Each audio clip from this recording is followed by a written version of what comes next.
तो दोस्तों नमस्कार, स्वागत है आपका फिर से नई वीडियो में। दोस्तों आज की वीडियो में हम दिखाने हैं भारत में औद्योगिक विकास की क्या विशेषताएं हैं, किन्हीं चार का उल्लेख करें। तो चलिए देख लेते हैं कि भारत में औद्योगिक विकास की क्या विशेषताएं हैं। भारत में सर्वप्रथम भारत में सबसे पहले कपास और जूट मिलों की स्थापना 1874 ईस्वी तक मद्रास की पहली कताई और बुनाई मिल ने उत्पादन शुरू किया। यानी कहने का अर्थ ये है कि जो भारत में सबसे पहली जो कपास और जूट की मिल थी, उनकी स्थापना जो है वो है साल 1874 में हुई थी, जो कि हुई थी मद्रास और मद्रास में हुई थी। और धीरे धीरे अन्य क्षेत्रों के उद्योग भी स्थापित किए गए और 19वीं शताब्दी के कुछ प्रसिद्ध उद्यमी जैसे टाटा और बिरला के उद्योगपतियों ने औद्योगिक विकास को प्रोत्साहित किया। और 6 अप्रैल 1948 को प्रथम औद्योगिक नीति की घोषणा की गई। इसके द्वारा देश में मिश्रित एवं नियंत्रित अर्थव्यवस्था की नींव रखी और बाद में समय समय पर पंचवर्षीय योजना के माध्यम से औद्योगिक विकास किया गया। इसके बाद है औद्योगिक विकास की 4 विशेषताएं। तो चलिए देख लेते हैं। 4 विशेषताओं में पहली विशेषता है कि 19वीं सदी के अंत में जब भारतीय व्यवसायी उद्योग लगाने लगे तो उन्होंने भारतीय बाजार में मैनचेस्टर की बनी चीज़ों से प्रतिस्पर्धा नहीं की। ब्रिटिश माल जो भारत आते थे उनकी धागे की गुणवत्ता अच्छी नहीं थी और इस कारण भारत के कपड़ा मिलों में कपड़ों की जगह मोटे सूती धागे ही बनाए जाते थे और ये धागे उत्तम किस्म के होते थे। दूसरा है 20वीं सदी के प्रथम दशक तक भारत में औद्योगिकरण के दौर में कई बदलाव हो चुके थे।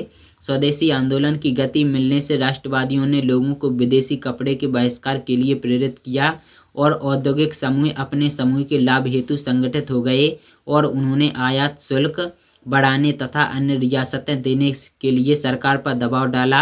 और साल 1906 के बाद 6 के बाद के वर्षों में भारतीय धागे जो चीन भेजे जाते थे इसमें कमी आई और भारत में सूती वस्त्रों के उत्पादन में साल 1900 से 1912 तक दोगुना वृद्धि देखने को मिली और चीनी बाजारों में चीन और जापान की मिलों के उत्पाद छा गए थे। फलस्वरूप भारत के उद्योगपति धागे के अतिरिक्त कपड़ा बनाने लगे और प्रथम विश्व युद्ध तक औद्योगिक विकास की रफ्तार भी कमी थी और इस युद्ध ने एक नई स्थिति को जन्म दिया और ब्रिटिश कारखाने सेना की जरूरतों को पूरा करने के लिए युद्ध से संबंधित उत्पादों की व्यस्त थे।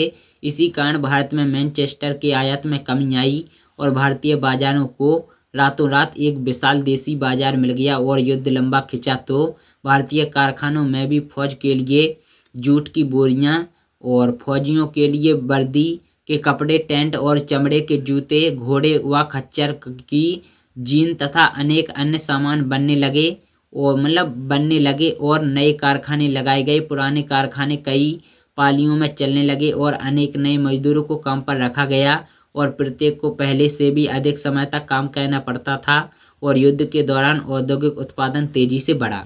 इसके बाद है युद्ध उपरांत यानी युद्ध के बाद भारतीय बाजार में मैनचेस्टर को पहले वाला मुकाम कभी हासिल नहीं हो पाया और आधुनिकीकरण न कर पाने और अमेरिका, जर्मनी व जापान के मुकाबले कमजोर पड़ जाने के कारण ब्रिटेन की अर्थव्यवस्था चरमरा गई थी और कपास का उत्पादन बहुत कम रह गया था और ब्रिटेन से होने वाली कपड़े के निर्यात में ज़बरदस्त गिरावट आई और उपनिवेशों में विदेशी उत्पादों का सफाया करके स्थानीय उद्योगपतियों द्वारा घरेलू बाजारों पर अपना आधिपत्य स्थापित किया तथा उन्होंने क्रमशः अपनी स्थिति को मजबूत बना लिया।